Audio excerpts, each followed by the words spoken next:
MS Bhaskar அவர்கள் மேடைக்கு வருமாறு அழைக்கிறோம். கொஞ்சம் ஒரு சில வார்த்தைகள் எங்களுக்காக உங்களோட வாழ்த்துகள். தேங்க்யூ.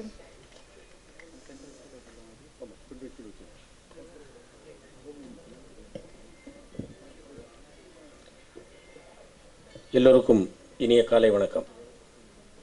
காதல் சொல்ல ஆசை, அருமையான ஒரு டைட்டில். என்னன்னா, நிச்சயமாக மனசாட்சியை மறைக்காமல் பதில் சொல்லணும்னாக்க, யாருக்கும் அந்த காதலை அந்த பருவத்தில் யாரிடமாவது சொல்ல வேண்டும் அப்படிங்கிற ஆசை நிச்சயமா வந்திருக்கும். மனசாட்சியை மறைக்காம சொல்லணும். இப்போ எனக்கு பல பேர்கிட்ட சொல்லணும்னு இப்பவும் வந்துகிட்டு இருக்கு.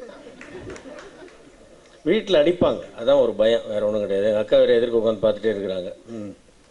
இந்த ராஜேந்திரன் மேடையில் இருக்கக்கூடிய அனைவருக்கும் முதலில் என்னுடைய வணக்கத்தையும், வந்திருக்கும் பத்திரிகை நண்பர்கள் அனைவருக்கும் என்னுடைய வணக்கத்தை தெரிவித்துக் கொள்கிறேன். அருமையான ஒரு தமிழ் தலைப்பு. அது மட்டும் இல்லாமல் இயக்குனரும் தமிழ் சீனு அப்படின்னு பேர் வச்சிருந்திருக்கிறார். ரொம்ப அற்புதமான ஒரு, என்கிட்ட சொன்னாங்க இந்த மாதிரி ஒரு கேரக்டர் நீங்கள் பண்ணணும்னு. எங்கள் அக்கா மகன் மது இந்த படத்தில் நடிச்சிருக்கிறார். அவர் தான் சொன்னார், மாமா இந்த மாதிரி ஒரு கேரக்டர் பண்ணணும்னு. சரிப்பா ரைட்டுன்ட்டு போய் பண்ணேன். நல்ல கேரக்டர், கான்ஃபிடென்ட்டாக எடுக்கிறாங்க. இதில் ஒரே ஒரு விஷயம் அந்த டைரக்டர்கிட்ட நான் சொல்லணும். ஷூட்டிங் எப்படியும் ஆடியோ ரிலீஸ்க்கு கூப்பிடுவாங்க, அப்போ சொல்லிக்கலாம் அப்படின்ட்டு விட்டுட்டேன். அதாவது அவருடைய படத்தில் நடிக்கக்கூடிய ஒரு நண்பனுடைய தாய் மாமன் அப்படிங்கிறதுனாலையோ, இல்லை ஒரு சீனியர் ஆர்டிஸ்ட் அப்படிங்கிறதுனாலையோ கரெக்ஷன் சொல்கிறதுக்கு கொஞ்சம் தயங்கி சொல்கிறாங்க. அது இருக்கக்கூடாது. ஒரு டைரக்டர்கிட்ட ஒரு கான்ஃபிடென்ஸ் இருக்கணும். எனக்கு என்னுடைய கேரக்டருக்கு இதுதான் வேணும் அப்படின்றது கேட்கக்கூடிய ஒரு அந்த கமாண்டிங் பவர் இருக்கணும். அதை யாரும் தப்பாக எடுத்துக்க போகிறதில்லை. தப்பாக எடுத்துக்கிறவங்க இருந்தாங்கன்னாக்கா அதை நம்ம ஒன்றும் சொல்ல முடியாது. நான்லாம் எப்படின்னா, இப்போ ராதாமோகன் சார் பேரரசு சார்லாம் என்னை ரெகுலராக கூப்பிடுறவங்க. அவங்க அந்த மொழி படத்தில் எனக்கு அவ்வளோ பெரிய ஒரு கேரக்டர் கொடுத்து எனக்கு award 2007 best character artist award கிடைச்சதுக்கு காரணமே அதனுடைய இயக்குனர் ராதாமோகன் தான். அந்த நடை அவர் சொல்லிக் கொடுத்தது, அந்த கையை இப்படி வச்சுக்கிட்டு நடக்கிறது, பேசுறது, கொள்வது. ஆனால் அவரை கேட்டால் அவருடைய பெருந்தன்மை அவர் சொல்லுவார், எல்லாம் நீங்கள் தான் பண்ணீங்க அப்படின்னு என்கிட்ட என்ன சொல்லுவார்.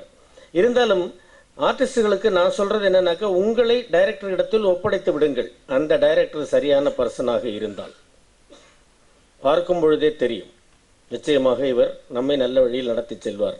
Director is the captain of the ship. அவர் நிச்சயமாக உங்களை நல்ல வழியில் நடத்தி செல்வார். அப்படிங்கிறத வச்சு நான் தம்பி தமிழ் சீனுவுக்கு நான் சொல்கிறது இதுதான். அடுத்தடுத்த படங்கள் நீங்கள் நிறைய படங்கள் பண்ண வேண்டும், நிறைய வெற்றி படங்களை கொடுக்க வேண்டும் அப்படின்னு நான் எல்லாம் வல்ல இறைவனை வேண்டிக்கிறேன். ஆனால் உங்ககிட்ட அந்த கமாண்டிங் பவர் இருக்கணும். அது நிச்சயமாக நீங்கள் உங்களுடைய குழந்தையை தூக்கி கொஞ்சுவதற்கு எங்களுக்கு உரிமை இருக்கிறது, அதை கீழே போட்டு அடிக்கிறதுக்கு எங்களுக்கு உரிமை இல்லை. ஸோ இந்த படம் என்பது நீங்கள் உங்களுடைய குழந்தை, உங்கள் கருவில் உருவான குழந்தை. ஒரு டைரக்டர் சிறந்த இயக்குனர் யார் அப்படின்னு கேட்க போனாக்க என்ன சொல்றாங்கன்னா, படத்தினுடைய முழு எடிட்டட் வெர்ஷனை கதை விவாதத்திற்கு முன்னாடியே அந்த கதை கருவாக உங்களுக்குள் தோன்றும் பொழுதே யார் ஒருவர் பார்க்கிறாரோ அவர்தான் சிறந்த இயக்குனர் அப்படின்னு சொல்றாங்க.